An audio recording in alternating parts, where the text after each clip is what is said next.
The hum of the car engine fades as I pull into the driveway, cutting the headlights to avoid waking anyone. It's late, nearly 2 in the morning, but this gnawing suspicion wouldn't let me stay away. In the quiet stillness of our suburban street, I sit for a moment, gripping the wheel, gathering my thoughts. My wife, Mia, has been acting different, distant, distracted. It started small, forgotten dates, missed calls. Then came the odd, unexplained expenses and her phone glued to her hand, even during dinner. Every night, there was an excuse. I'm just working late, or just meeting a friend. Yet, those explanations never quite lined up. I try to tell myself I'm being paranoid. After all, we've been married 8 years. Mia was my world, the light of my life. But now, sitting in the driveway, that light feels dimmed, eclipsed by something I can't name. My breath hitches as I remember the discovery from earlier today. A small pack of birth control pills tucked into her bedside drawer. She told me months ago she wanted a family, and we've been trying for over a year. The sight of those pills was a gut punch. I step out of the car and glance up at our bedroom window. The light is still on. I don't know what I'll find tonight, but I have to know. I quietly let myself in through the basement. Mia insisted we install the alarm system last year, but she rarely checks the backdoor sensors. The stairs creak beneath my weight, but I've oiled them enough that the sound is faint. I grip the small flashlight in my pocket, though I doubt I'll need it. My heart is pounding as I move through the house, my instinct screaming that something is wrong. Reaching the top of the stairs, I hear it, the soft patter of the shower running. My grip tightens on the railing. It's 2 a.m. Why is she showering now? I move quietly toward the bedroom. The door is cracked open, a faint golden light spilling into the hall. Peeking inside, I freeze. There's a man sitting on the edge of my bed, fully clothed, flipping through one of my magazines. My stomach drops. Who the hell are you? I demand, stepping into the room. The man jumps, his face a mask of shock. He's tall, broad-shouldered, and unfamiliar. I glance toward the bathroom door, the sound of water still running. It's not what it looks like, he stammers, holding his hands up defensively. My world tilts as I process the scene. The rumpled sheets, the smug intruder, and the realization that Mia has been lying to me for weeks. A surge of fury grips me, and I step closer, my voice low and steady. You're in my house, sitting on my bed. What do you think it looks like? The bathroom door creaks open, and Mia steps out, her face a mixture of shock and terror. Evan, what are you doing here? She gasps, her voice trembling. I should be asking you that. I snap, my gaze darting between her and the man. What's he doing here, Mia? Her lips part, but no sound comes out. Her hesitation is all the confirmation I need. Mia stands frozen, droplets of water glistening on her skin, her damp hair clinging to her shoulders. She clutches a towel tight against her body, but it does nothing to cover the guilt etched across her face. Evan, she begins, her voice shaky. I can explain. Explain what? I interrupt, my voice rising. Explain why there's a stranger in our bedroom at 2 in the morning? Why he's sitting on my bed like he owns the damn place? The man steps forward, palms raised, his voice steady but pleading. Look, man, this isn't what you think. We were just, don't. I cut him off, turning my glare toward him. Don't insult my intelligence. The room feels suffocating, the air thick with tension. Mia moves closer to him, as though seeking protection. That simple act is a dagger to my chest. Answer me, Mia. I bark, my hands trembling with barely controlled rage. Who is he? How long has this been going on? Tears well up in her eyes, but they don't soften me. It's nothing, Evan, she whispers. It's just, we were talking. Talking? I let out a bitter laugh. Talking doesn't explain why he's in our bed, or why you're fresh out of the shower at this hour. She looks down, avoiding my gaze, her silence more damning than any confession. The man, whose presence infuriates me more with every passing second, steps forward again. Look, we didn't mean for you to find out this way, he says, his tone frustratingly calm. Oh, you didn't mean for me to find out? I snap, stepping closer. How considerate of you. Mia tries to intervene, her voice breaking. Evan, please, don't do something you'll regret. Something I'll regret? My voice drops to a dangerous whisper. You've already destroyed everything I cared about. What's left to regret? The man looks between us, a flicker of unease crossing his face. Maybe I should leave, he mutters, stepping toward the door. Not so fast, I say, blocking his path. You're not walking out of here like nothing happened. He freezes, his bravado crumbling. Mia steps between us, her hands raised as if to calm me. Evan, let him go, she pleads. I look at her, this woman I've loved for years, and all I see is betrayal. The life we built together feels like a cruel joke, unraveling in an instant. Go, then, I mutter, stepping aside and glaring at the man. But don't think this is over. He doesn't need to be told twice. He brushes past me, his movements hurried, and disappears down the stairs. The sound of the front door slamming echoes through the house, leaving Mia and me in silence. For a moment, neither of us speaks. Then, I turn to her, my voice cold. You owe me the truth. All of it. Now. Mia takes a shaky breath, her arms wrapped tightly around herself. It wasn't supposed to happen like this, she whispers. I feel my chest tighten, the weight of her words threatening to crush me. So it did happen, I say, my voice hollow. She nods, tears streaming down her face. I didn't mean to hurt you, Evan. I don't know. The anger I've been holding back boils over, and I slam my fist into the wall, the drywall cracking beneath the force. You don't know? I shout. You don't know why you betrayed me, why you let that guy into our home? I'm sorry, she sobs, but her apology feels empty, meaningless. Sorry doesn't erase the lies or undo the damage. I step back, the realization hitting me like a punch to the gut. This marriage, this life I thought we were building, it's all been a lie. I stare at Mia, her tear-streaked face a stark contrast to the confident, composed woman I thought I knew. Every word she said feels like a dagger, each cutting deeper than the last. My hands are still trembling, not from fear but from rage. A rage I don't know how to control. Start talking, I growl, keeping my distance to prevent myself from doing something I'll regret. Who is he? How long has this been going on?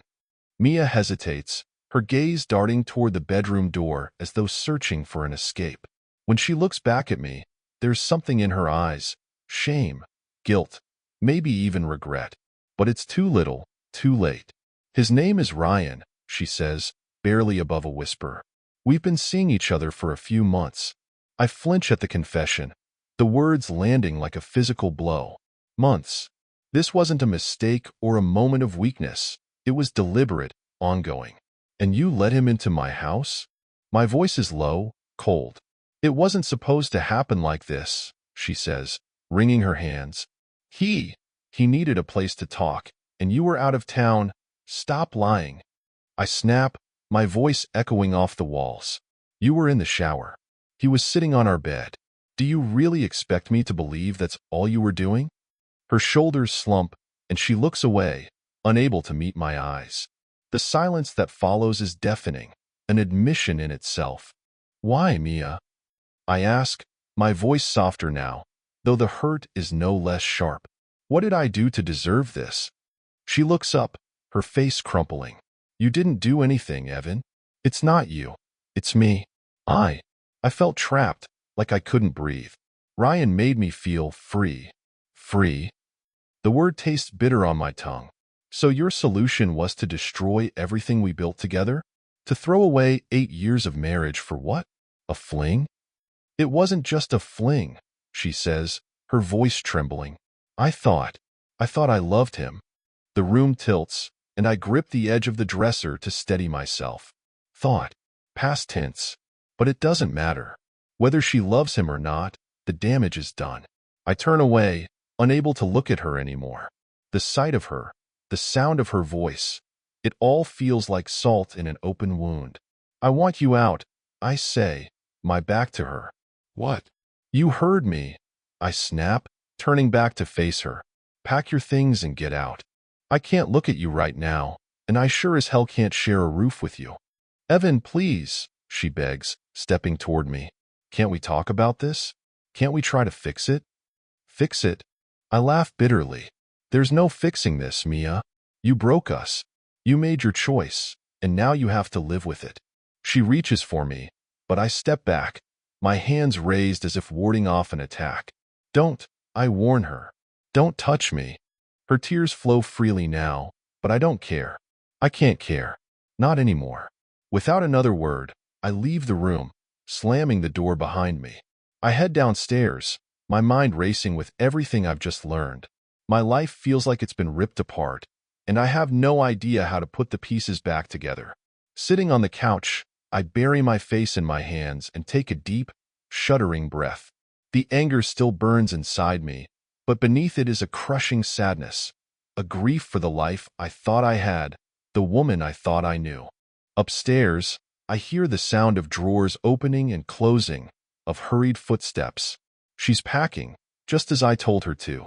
Good. The house is eerily quiet after Mia leaves. Her hurried footsteps and the sound of her suitcase wheels dragging along the hardwood floor have been replaced by an oppressive silence. I sit in the living room, staring blankly at the empty walls. It's like the life has been drained out of the space. I tell myself I should be relieved, but the truth is, I feel hollow. This was my home, our home. Every corner holds memories. The late-night movie marathons, the Sunday mornings spent in bed, the way her laugh used to echo down the halls. Now, all of that feels tainted, poisoned by what she's done. I glance at my phone, the screen blank. No missed calls, no texts. For years, I would have gotten a message from her by now.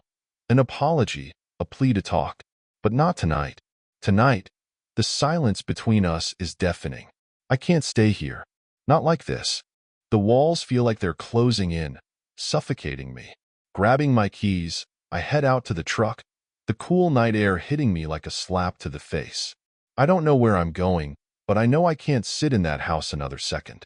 The city streets are deserted, the streetlights casting long, lonely shadows on the pavement. I drive aimlessly, my thoughts racing. The image of that man, Ryan, sitting on my bed burns in my mind. His calm demeanor, his smugness, makes my blood boil. How long had he been in my life without me realizing it? Sharing my wife's time, her thoughts, her body, while I worked late and planned our future. The betrayal feels too big to wrap my head around, too heavy to carry. I stop at a gas station on the edge of town.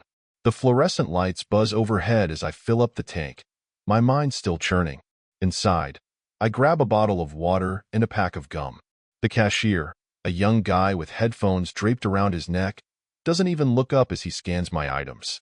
It's strange how the world keeps moving, how people go on with their lives, completely unaware that mine has just fallen apart.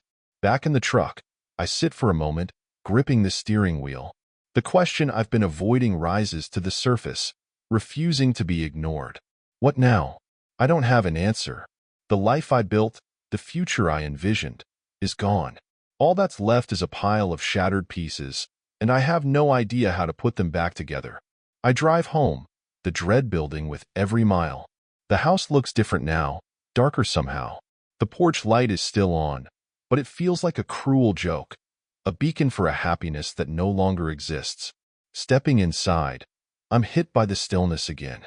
The living room feels colder, emptier. Her favorite blanket is still draped over the arm of the couch, and her mug sits abandoned on the coffee table. For a moment, I consider throwing them out, purging the space of her entirely. But I can't. Not yet. Instead, I head upstairs to the bedroom. The sight of the rumpled sheets makes my stomach turn. I strip the bed quickly, shoving the linens into the hamper, as though doing so will erase what happened here. It doesn't, of course. Collapsing onto the bare mattress, I stare at the ceiling. Sleep feels impossible, but my body is too drained to keep going. As my eyes grow heavy, one thought lingers in my mind. This isn't over. Not by a long shot. The next morning comes far too quickly, the sunlight slicing through the blinds like a cruel reminder of the reality I woke up to. I force myself out of bed, every muscle in my body aching from the tension of the night before. The house is still empty, eerily so, and I can't shake the sense of unease that's settled over me. I need answers. I need to know how deep this betrayal runs. Mia's departure left more questions than answers, and I can't move forward without the truth. Sitting at the kitchen table, I grab my phone and scroll through my contacts until I find the name I'm looking for, Nate. Nate is an old friend, the kind of guy who knows how to dig up information when you need it. We haven't spoken in a while. Life has a way of pulling people in different directions, but I know he'll pick up. He always does. Evan? His voice is groggy, like I've woken him up. What's going on, man? I hesitate for a moment, unsure of how to begin. Nate, I need a favor. Sure. What kind of favor? I explain everything. The late nights, the birth control pills, the man in my bedroom. I can hear the disbelief in his silence, followed by a low whistle. Damn, he says finally. That's rough. What do you need from me? I need to know everything about him, I say, my voice firm. Who he is, where he works, what his connection to Mia really is. Can you do that? Nate doesn't hesitate. Yeah, I can do that. Give me a couple of days. Thanks, Nate. I owe you. After hanging up, I feel a small flicker of relief. At least now I'm doing something. Sitting around, wallowing in anger and grief, won't solve anything. If Mia wants to play games, I'll play them too, but on my terms. The day drags on, each hour feeling longer than the last. I try to distract myself with chores, cleaning every inch of the house as though scrubbing the floors will erase the memory of what happened. It doesn't, of course, but it keeps my hands busy and my mind somewhat occupied. By the time night falls, I'm exhausted, both physically and emotionally. I collapse onto the couch, flipping mindlessly through channels on the TV. Nothing holds my attention, though. Every show, every commercial feels trivial compared to the storm raging inside me. Just as I'm about to give up and head to bed, my phone buzzes on the coffee table. It's a text from Nate. Got some info. Call me. My pulse quickens as I grab the phone and dial his number. He picks up on the first ring. Evan, he says, his tone serious. You're not going to like this. Just tell me, I say, gripping the phone tightly. Ryan's not just some guy. He's a real estate broker, works closely with Mia's agency. They've been meeting at his office, your house, even at a hotel on the other side of town. I've got pictures, timestamps, messages. It's bad, man. His words hit me like a sledgehammer, knocking the air out of my lungs. I sit there in stunned silence, unable to process what I'm hearing. There's more, Nate continues. I don't think he's just a fling. From what I've seen, he's been in her life for a while. They're careful, but not careful enough. I close my eyes, the anger and betrayal threatening to overwhelm me. Send me everything you have, I say, my voice cold. Are you sure? It's not pretty. I'm sure. After hanging up, I wait for the email to come through, my stomach twisting in knots. When the notification finally pings, I hesitate for a moment before opening it. The images, the messages, they're worse than I imagined. Every pixel, every word feels like a new stab to the heart. But instead of breaking me, the evidence steals my resolve. If Mia thought she could shatter my life and walk away unscathed, she was wrong. I don't know how yet, but I'll make sure she feels the weight of what she's done. The images and messages Nate sent sit on my laptop screen, each one a damning piece of evidence. Ryan and Mia, laughing together at a restaurant. Their texts, filled with inside jokes and plans for secret meetups. A hotel room receipt, her name listed alongside his. It's all here, the proof I needed, and the proof I dreaded finding. My stomach churns, but I force myself to stay focused. This isn't the time to break down. If Mia and Ryan thought they could get away with this, they underestimated me. I spend the next hour printing out everything. Photos, texts, receipts. Each sheet feels like a small victory, a piece of the puzzle falling into place. When I'm done, I organize the papers into a neat folder and tuck it away in my desk drawer. This isn't just about confronting Mia. It's about ensuring I have the upper hand when the time comes. The anger that simmered beneath the surface now feels colder, more calculated. I don't want a shouting match or a dramatic scene. I want justice. By the next morning, I've formulated a plan. First, I call my lawyer. Andrew Wilkes is a no-nonsense kind of guy, the type you want on your side when things get messy. He listens quietly as I explain the situation, then lets out a low whistle. Sounds like you've got quite the case, he says. What do you want to do about it? I want a divorce, I say firmly, but I want it done on my terms. Fair enough. With the evidence you have, you're in a strong position. Just make sure you don't do anything impulsive in the meantime. Let me handle the legal side. Understood. After hanging up, I feel a sense of relief. The wheels are in motion, and for the first time since this nightmare began, I feel like I'm regaining control. But there's one more thing I need to do. Picking up my phone, I dial Nate again. Evan, he says, answering on the first ring. What's up? I need one more favor, I say. Can you help me track Ryan's movements over the next few days? I want to know where he's going and who he's meeting. Consider it done, Nate replies without hesitation. For the next few days, I go about my routine as though nothing has changed. I work, I eat, I sleep, or at least I try to. But beneath the surface, I'm watching, waiting, and gathering more information. Nate's updates come regularly. Ryan at the office, Ryan meeting with clients, Ryan sneaking out to see Mia. It's all so predictable, so maddeningly cliché.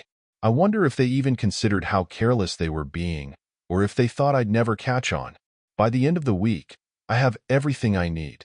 Nate's final report is comprehensive, detailing every move Ryan made and every time he crossed paths with Mia. I thank him and transfer some money to his account as a token of appreciation. Good luck, man, he says before hanging up. You deserve better. I sit in my living room that night, the folder of evidence on the coffee table in front of me. My mind is racing with possibilities, but one thing is clear. When I confront Mia and Ryan, it will be on my terms. They've taken so much from me, my trust, my peace of mind, my marriage, but they won't take my dignity. The folder sits in front of me, a silent reminder of what needs to be done. Every page, every picture, every detail fuels the resolve simmering in my chest. I'm not just angry anymore. I'm ready. The days of confusion and grief are behind me. It's time for action.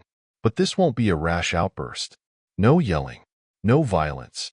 If Mia and Ryan think I'm the kind of man who loses control, they've severely underestimated me. This confrontation will be sharp, calculated, and unforgettable. I spend the next few hours fine-tuning the plan, thinking through every possible scenario. By the time I'm done, the steps are clear in my mind, each one leading to a satisfying conclusion. I'll expose their deceit, leave no room for excuses, and reclaim the dignity they tried to strip away. The next morning, I head to Mia's office. I know her schedule. She'll be in a meeting until 10 a.m., which gives me enough time to speak with her boss.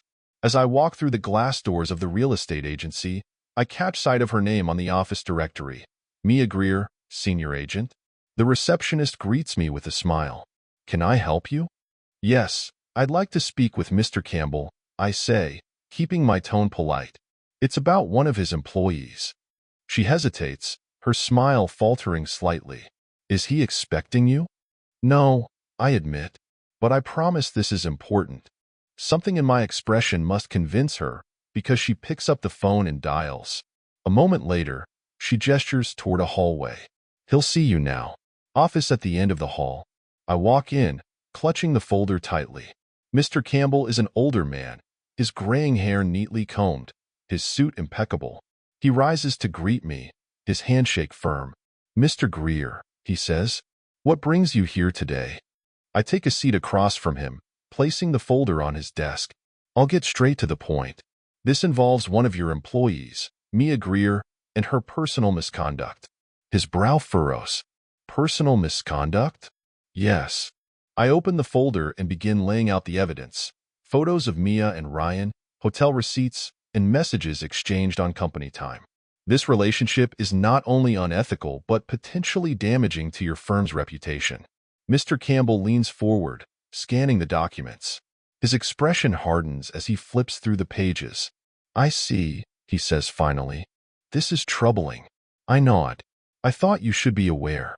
I'm in the process of divorcing Mia, but her actions affect more than just our marriage.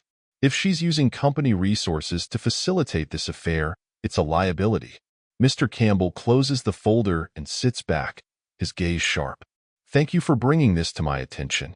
Rest assured, we'll address this internally. Satisfied with his response, I leave the office, feeling a small sense of victory. But this is only the first step. There's still Ryan to deal with.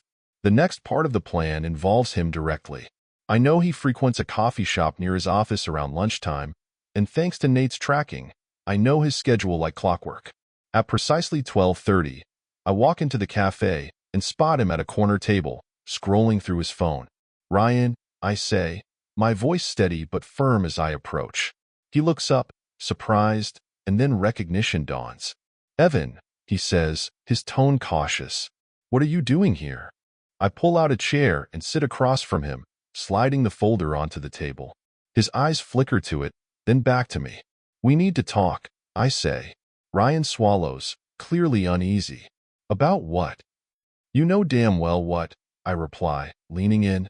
Mia, the lies, the betrayal, all of it. His face pales, and I know I have him exactly where I want him.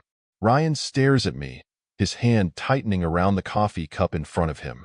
His previously calm demeanor cracks, replaced by unease as I lean forward, keeping my voice low but sharp.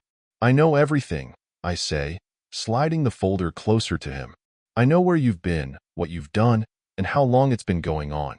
So don't insult me by pretending otherwise. He hesitates, his gaze flicking to the folder like it's a bomb about to detonate. Look, Evan, he begins, his tone measured. I don't know what Mia told you, but stop. I cut him off, my voice cold. This isn't about what Mia told me. This is about what I've seen, what I've gathered. I tap the folder. This is all the proof I need to bury you. Ryan's face flushes, and he shifts uncomfortably in his chair. I didn't mean for things to get out of hand, he mutters, avoiding eye contact. Out of hand? I let out a bitter laugh.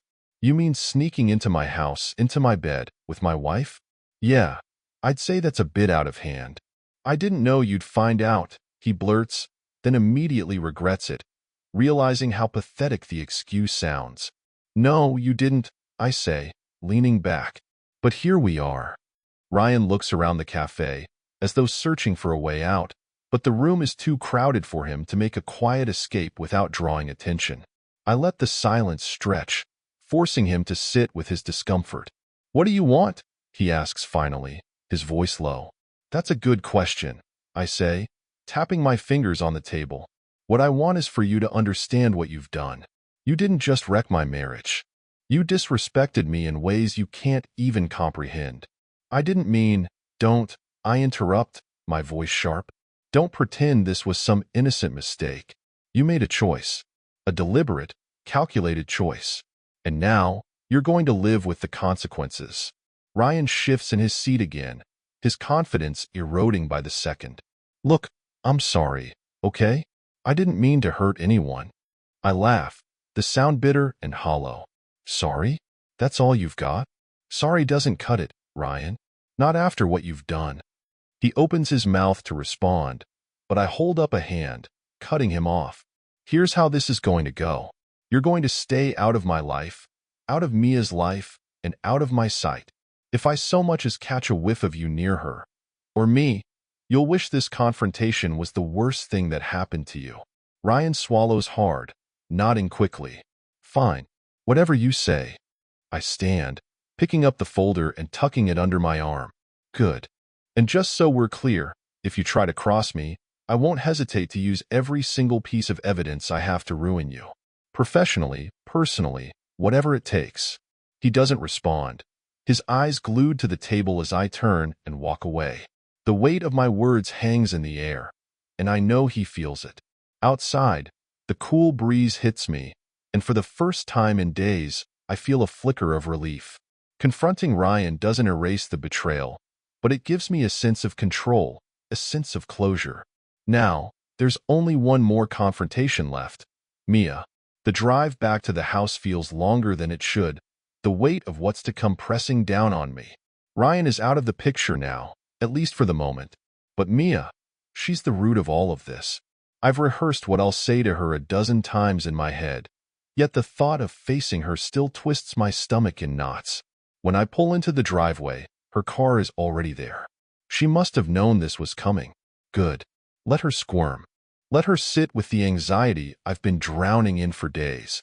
I take a deep breath as I step out of the truck, the folder clutched tightly in my hand. The front door creaks open under my touch, and I find her in the living room, sitting on the edge of the couch.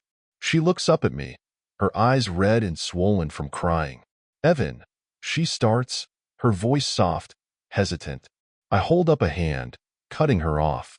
"Don't," I say firmly, dropping the folder onto the coffee table in front of her. "You've had your chance to explain. Now it's my turn." She stares at the folder like it's a snake ready to strike. "What's that?" she asks, her voice barely above a whisper. "Everything," I reply coldly. "Every lie you told me. Every time you met with him.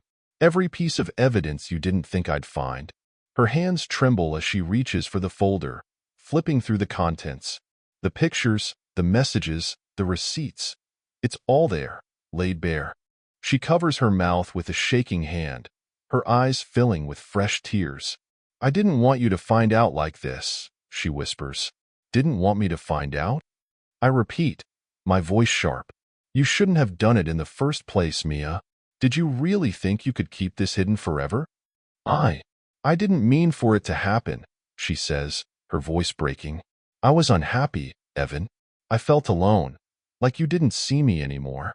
"Don't you dare," I snap, my anger bubbling to the surface. "Don't you dare try to blame this on me. I gave you everything, Mia. Everything. And this is how you repay me?" She looks away, her tears streaming down her face. "I'm sorry," she whispers. "Sorry doesn't fix this," I say, pacing the room. "Sorry doesn't erase what you've done. You betrayed me, Mia. You destroyed our marriage. And for what? For him?" She doesn't answer, her silence more damning than any excuse she could have given. I stop pacing and turn to face her. "Here's what's going to happen," I say, my voice steady. "I've already spoken to a lawyer. I'm filing for divorce, and I want you out of this house. Today." Her head snaps up, panic flashing in her eyes. "Evan, please, don't do this. We can work through this. We can—" "No, Mia." I cut her off. "There's no working through this. You made your choice, and now you'll live with the consequences."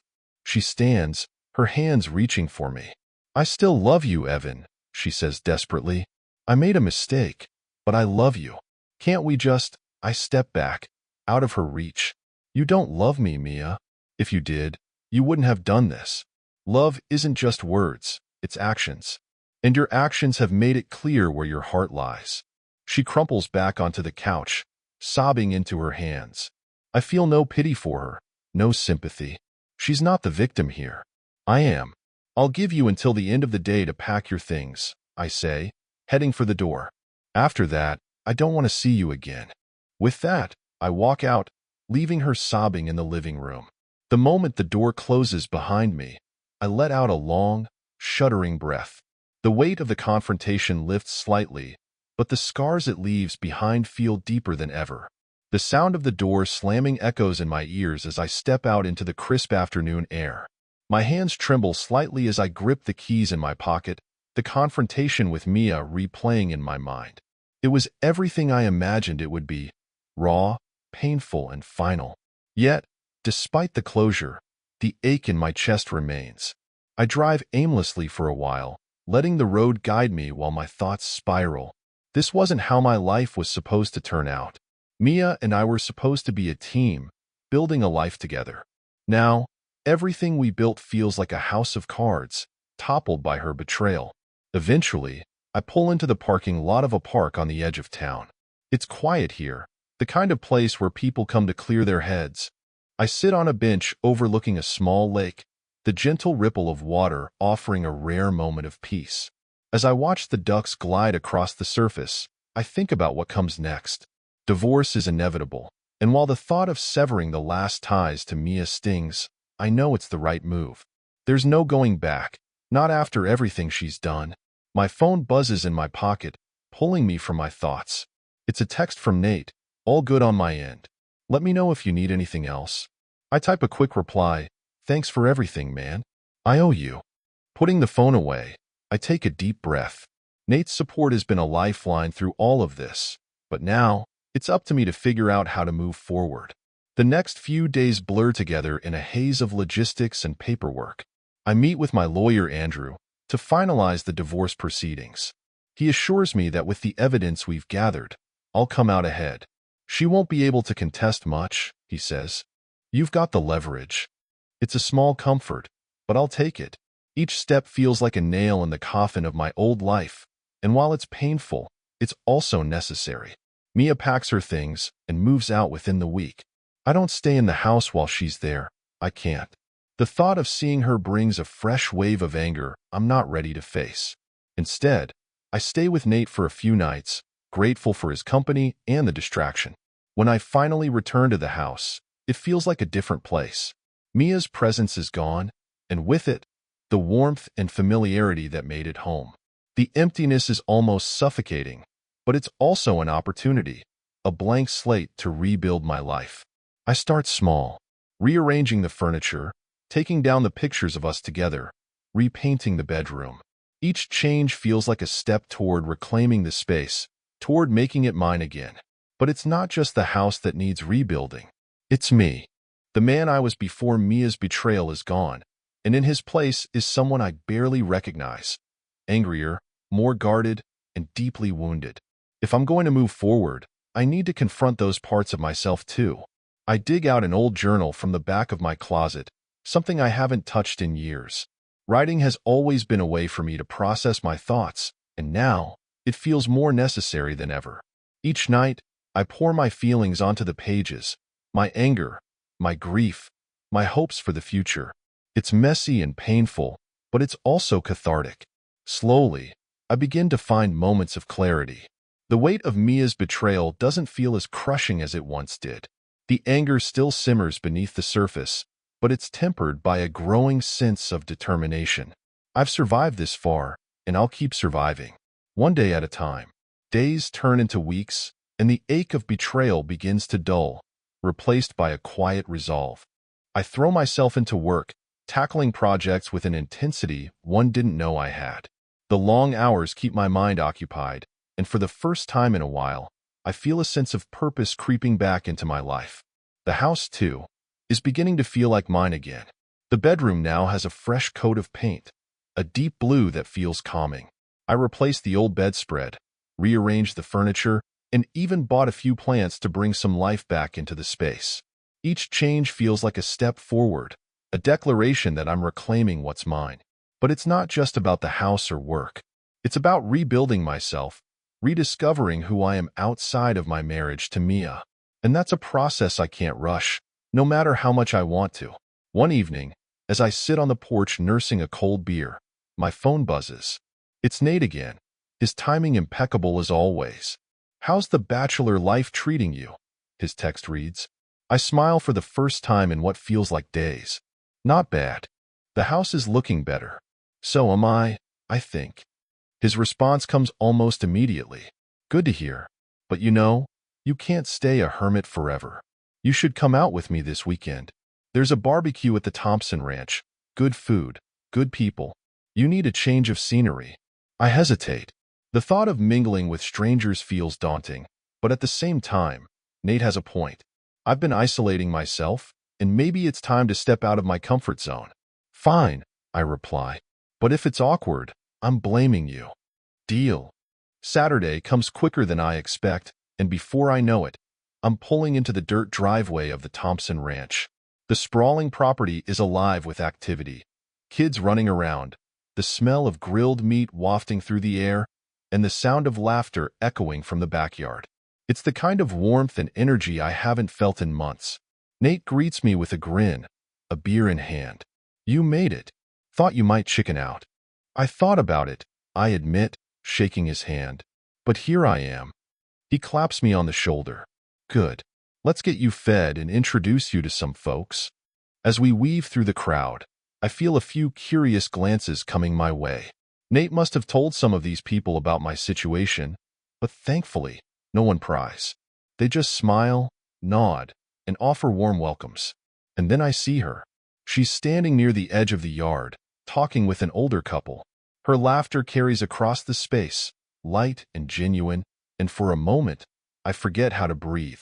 She's not flashy or overly made up, but there's something about her that commands attention. Her name, I later learn, is Emily.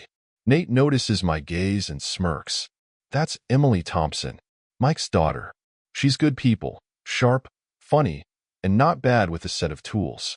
You should say hi. I don't know, I say, hesitating. It feels too soon. Look, man, Nate says, lowering his voice. You're not committing to anything. Just talk to her. Worst case scenario, you make a new friend. I take a deep breath and nod. Fine, but if this goes south, I'm holding you responsible. Deal, he says with a grin. I approach Emily cautiously, my hands shoved into my pockets. She looks up as I get closer, her bright blue eyes meeting mine with curiosity. Hi, I say, my voice slightly nervous. I'm Evan. Nate dragged me here. Her lips curve into a smile. I'm Emily. I guess that makes two of us. My dad roped me into hosting. Her easy humor puts me at ease, and before I know it, we're chatting like old friends. The conversation flows effortlessly, about work, life, and everything in between. For the first time in months, I feel something stir inside me, something I thought I'd lost, hope. As the evening wears on, Emily and I find ourselves drifting away from the crowd. It's not intentional, but her energy feels like a magnet, drawing me in. She's funny, sharp-witted, and refreshingly down to earth. Talking to her is easy in a way I haven't felt in years. We end up by the old oak tree at the edge of the property, the distant hum of the barbecue fading into the background. The stars are just starting to peek through the twilight sky, and the air carries the faint scent of grilled meat and freshly cut grass. So, Evan, she says, leaning against the tree trunk, a playful smile tugging at her lips. What's your story? How'd Nate rope you into this shindig? I hesitate, debating how much to share. Let's just say the past few months haven't been great, I admit, my voice low. Nate thought I could use a night out. She raises an eyebrow, clearly intrigued but not pressing for details. Well, he wasn't wrong. You don't look like the barbecue type. I chuckle. And what type do I look like? She tilts her head, pretending to consider. Brooding loner with a mysterious past? I laugh, genuinely this time. You're not far off. Emily grins, but there's warmth behind it, a softness that makes me feel seen. Well, brooding loner or not, I'm glad you came. It's nice to meet someone new around here. The conversation shifts after that, light and easy. She tells me about her life on the ranch, the long days and the small joys that come with it. I share a bit about my work, skirting around the mess of my personal life. She doesn't pry, and I'm grateful for it. As the night deepens, we fall into a comfortable silence, watching the fireflies dance in the tall grass. It's a rare moment of peace, and I find myself wanting it to last just a little longer. So, what's next for you? She asks, breaking the silence. What do you want to do now? The question catches me off guard. For weeks, my focus has been on surviving, on getting through the day without collapsing under the weight of everything. I haven't thought much about what comes after. I'm not sure, I admit. Everything's been so chaotic. I guess I just want to find some kind of normal again. Emily nods, her expression thoughtful. Normal's overrated, she says with a small laugh. But peace? That's worth chasing. I look at her, the way the moonlight catches in her hair, the quiet confidence in her eyes. Yeah, I say softly. I think you're right. The sound of Nate calling my name pulls us out of the moment. I glance back toward the house, where he's waving me over, a beer in hand. Looks like I'm being summoned, I say, turning back to Emily. Better not keep him waiting, she teases, but there's a hint of reluctance in her smile. Before I leave, I hesitate, then take a chance. Hey, would you want to grab coffee sometime? I mean, if you're not too busy with ranch life. Her smile widens, and for a moment, the weight on my chest feels a little lighter. I'd like that. As I walk back toward the house, Nate gives me a knowing look, but I ignore him. For the first time in what feels like forever, I feel a spark of something I thought I'd lost, hope, curiosity, maybe even the beginning of healing. The days following the barbecue feel different, lighter somehow. I throw myself back into my routine, but the weight that's been pressing on me for weeks doesn't feel as heavy anymore. The memory of Emily's smile, the ease of our conversation, lingers in my mind like a bomb. I sent her a text the next day, keeping it casual. "Hey, Emily, it's Evan. How about that coffee?" Her reply comes quickly, and I can almost hear the warmth in her words. "Tomorrow morning? There's a cafe in town that makes a mean cappuccino." The anticipation builds as the hours tick by. I haven't felt this kind of nervous energy in a long time. Not since Mia. The thought brings a pang of guilt, but I push it aside. This isn't about replacing Mia or erasing the past. It's about moving forward, one small step at a time. The cafe is quaint, with wooden tables and the smell of freshly brewed coffee filling the air. I arrive a few minutes early and find a seat by the window. The sunlight filters through the glass, warming the room and casting a soft glow on the polished floors. When Emily walks in, it's like the room gets a little brighter. She's dressed simply, in jeans and a light sweater, but there's an effortless confidence about her that draws attention. She spots me and waves, her smile lighting up her face. "Hey," she says as she sits down across from me. "Glad you could make it." "Wouldn't miss it," I reply, meaning every word. The conversation flows as easily as it did at the barbecue. We talk about everything: her life on the ranch, her dreams of starting her own business, my plans to take on new projects at work. She has a way of making even the most mundane topics feel interesting, her enthusiasm contagious. "So," she says after a while, her tone turning playful, "what's the deal with Nate? Does he always play matchmaker, or am I just special?" I laugh, shaking my head. "Nate's got good intentions. He's just persistent. But in this case, I think he was onto something." Her eyes sparkle with amusement. I'll take that as a compliment. As the morning wears on, I find myself opening up in ways I didn't expect. I tell her about my marriage, the betrayal, and the messy aftermath. She listens without judgment, her expression soft but serious. "That sounds awful," she says when I finish. "I can't imagine what you've been through." "It's been rough," I admit. "But meeting you, it's been a bright spot in all of it." Her cheeks flush slightly, and she ducks her head, smiling. "Careful, Evan. You're going to make me blush." For the first time in months, I feel a sense of genuine connection, untainted by lies or betrayal. It's not just about the chemistry. It's about being seen and understood in a way I haven't felt in a long time. As we finish our coffee and head out into the sunlight, I can't help but feel a flicker of hope. This isn't just about moving on. It's about starting over, about building something new from the rubble of what was lost. The days that follow my coffee with Emily feel like a cautious step into uncharted territory. It's strange, this mix of excitement and nervousness. Part of me is hesitant, scared of opening myself up again after what happened with Mia. But another part of me, a part one thought was gone, is ready to take the chance. Emily and I start spending more time together. It's nothing grand or overly romantic, just simple, honest moments. We walk along the trails near the ranch, sit by the stream talking about everything and nothing, and occasionally grab lunch in town. Each interaction feels natural, unforced, like I'm rediscovering parts of myself I didn't know I'd lost. One afternoon, she invites me to the ranch to help with some repairs. "I could use an extra set of hands," she says, her eyes sparkling with that playful energy I'm quickly growing fond of. When I arrive, Mike greets me with a firm handshake, his grizzled face breaking into a grin. "Glad you could make it, Evan. Emily's been talking about you nonstop." "Dad," Emily groans, rolling her eyes as she walks up beside him. She's holding a toolbox, her hair tied back in a messy ponytail. "Don't scare him off." Mike chuckles, slapping me on the shoulder. "Just telling it like it is. Anyway, the barn door's off its hinges. You two can handle that while I finish up with the fencing." Emily leads me to the barn, her pace brisk and confident. "Sorry about my dad," she says, glancing at me over her shoulder. "He has no filter." "It's fine," I say, grinning. "I think it's nice. He clearly cares about you." She smiles, her expression softening. "Yeah, he does. My parents have always been supportive, even when I don't make it easy.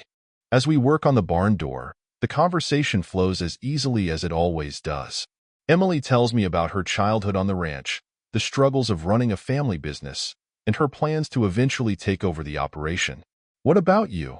she asks, handing me a wrench. "What do you want to do next?" I hesitate, tightening the bolts on the door. As the sun sets over the ranch, painting the sky in shades of orange and pink, I realize something. I'm not just surviving anymore. I'm living. And for the first time in months, the future doesn't feel so daunting. Emily looks at me, her smile soft in the fading light. "Thanks for helping today," she says. "You didn't have to, but I'm glad you did." "Me too," I reply, my voice steady. "I'm glad I'm here." The moment lingers, and I feel a warmth I haven't felt in a long time. A sense of possibility, of hope. Maybe, just maybe, I can build something new with Emily. Something real. The days stretch into weeks, and the connection between Emily and me deepens with each passing moment. It's not like a whirlwind romance from the movies. It's steady, deliberate, and comforting. With her, there are no games, no lies, no painful secrets lurking in the shadows. It's a stark contrast to what I've known, and I'm beginning to embrace it. One evening, as we sit by the stream near the ranch, Emily turns to me, her expression thoughtful. "You know," she begins, her voice soft, "I was worried about you when we first met." "Worried?" I ask, raising an eyebrow. She nods, picking at the grass between her fingers. "Nate told me a little about what happened. Not everything, but enough to know you'd been through a lot. I didn't want to push you into anything you weren't ready for." I smile faintly, touched by her honesty. I appreciated that. I think I needed someone to just let me be myself for a while. No expectations, no pressure. "You've been that person, Emily." She blushes slightly, a rare moment of vulnerability breaking through her usual confidence. "Well, for what it's worth, I think you're doing a pretty good job of figuring things out." The conversation drifts after that, but her words stick with me. For the first time in a long time, I feel like I'm not just reacting to life. I'm shaping it, one decision at a time. Back at the house, I sit in the living room, surrounded by the quiet that once felt suffocating but now feels like an opportunity. The divorce papers have been finalized, and Mia is officially out of my life. It's bittersweet, of course. Part of me will always wonder what might have been if things had been different. But a larger part of me knows this is the closure I needed. The house has transformed in small but meaningful ways. Emily's influence is everywhere. Little things, like the handmade coasters she brought over or the small plant she insisted would brighten up the kitchen. It's not that she's moved in or anything, but her presence has made this place feel less like a shell and more like a home. One night, as we're sitting on the couch watching a movie, Emily turns to me, her gaze steady. "Evan, what do you want this to be?" she asks. I pause, her question catching me off guard. "This? Us," she clarifies, her cheeks flushing. "I know we've been taking things slow, and I like that. But I also don't want to pretend this isn't something important." Her vulnerability takes me by surprise, but it also warms me. For months, I've been afraid to define anything, scared of repeating the mistakes of the past. But with Emily, it feels different. Safer. "I think it's important too," I say, meeting her gaze. "You've been patient with me, Emily, and I'm grateful for that. I'm not perfect, and I'm still working through things, but I want to see where this goes. I want to be with you." Her smile is soft but radiant, and she reaches out to take my hand. Good, because I feel the same way. The movie plays on in the background, but neither of us pays attention. Instead, we sit there, hand in hand, quietly acknowledging the foundation we're building together. A few days later, Mike pulls me aside while we're working on a new fence for the ranch. "So," he says, his voice gruff but good-natured, "you and Emily seem to be getting along pretty well?" I chuckle, wiping the sweat from my brow. "Yeah, I'd say so." He nods, leaning on the fence post. "She's a good woman, you know. Strong, smart, stubborn as hell sometimes, but her heart's in the right place." "I know," I say, my tone sincere. "She's been exactly what I needed." Mike studies me for a moment, then nods, satisfied. "Good. Just don't mess it up, son. You'll only get one shot with a woman like that. I won't, I promise. As we continue working, I can't help but feel a sense of gratitude for Mike's acceptance, for Emily's patience, and for the second chance I've been given. Months pass, and with each day, the scars of the past fade a little more. Life feels steady again. Not perfect, but balanced in a way I hadn't thought possible after everything that happened. Emily and I grow closer, our bond deepening with each shared moment, each small step forward. One crisp autumn afternoon, we're back at the ranch, sitting on the porch with cups of steaming coffee. The leaves have turned vibrant shades of orange and red, and the air carries a gentle chill. It's the kind of day that makes you stop and appreciate where you are.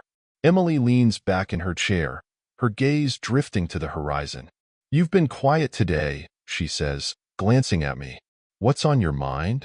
I take a sip of coffee, letting the warmth settle in my chest. "I was just thinking about how much has changed," I admit. "A year ago, I didn't think I'd ever feel normal again. But here I am."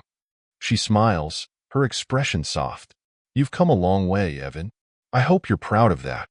"I am," I say, and for the first time in a long time, I truly mean it.